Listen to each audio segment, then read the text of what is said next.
shall see. We also had this debate this week between Jon Stewart and Jim Cramer, and it seemed to overtake the cable news airwaves. Frank, I know you follow all of this stuff close to a fault, perhaps, but was this an important cultural moment?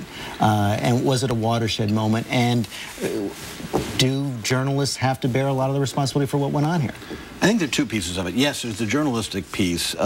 These business networks, most notoriously CNBC, do not do due diligence, and of course a lot of the rest of the press didn't either, and they became stock pickers, whipping along the hysteria of the bubble, and they did this in the 1990s too, during the dot-com bubble, telling people to go out and buy... Playing to their audience. Yeah, playing to their audience and telling people to go out and shop, in a sense, go be a day trader, go trade in the market.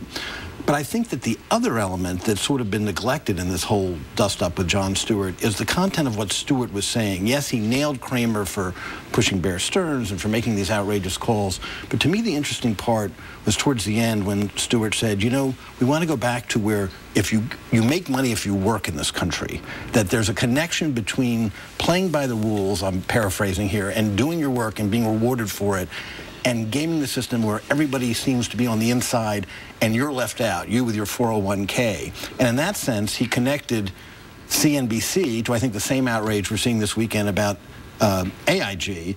It's all part of the same anger that's roiling there, that some people got away like bandits, some of them are now getting away like bandits with government money, and the rest of us who played by the rules got taken.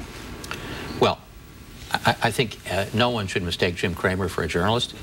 And I think some of the cable shows are to blame, but if you look at what the serious people on the Times, on the Wall Street Journal, on the Financial Times, Business Week, have been saying for 4 or 5 years, there's been no shortage of warnings about this bubble.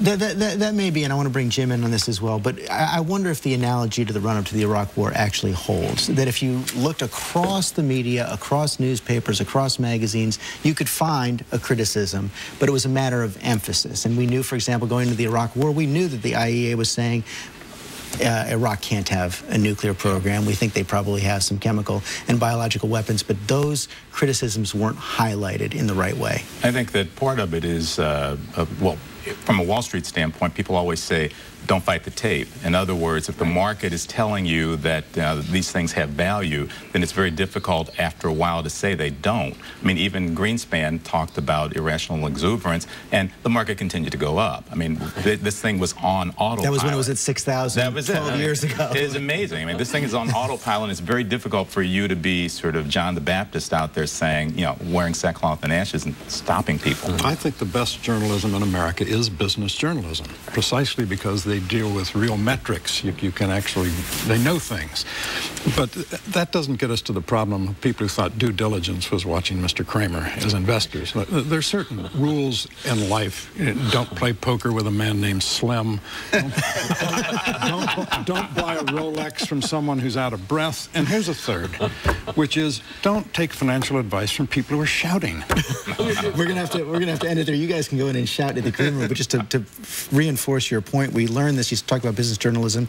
Just this weekend, we learned the Washington Post is closing its independent business section, going to fold it in with the front section of the newspaper. That is a story that's happened all across the country. The Roundtable is going to continue in the green room on abcnews.com.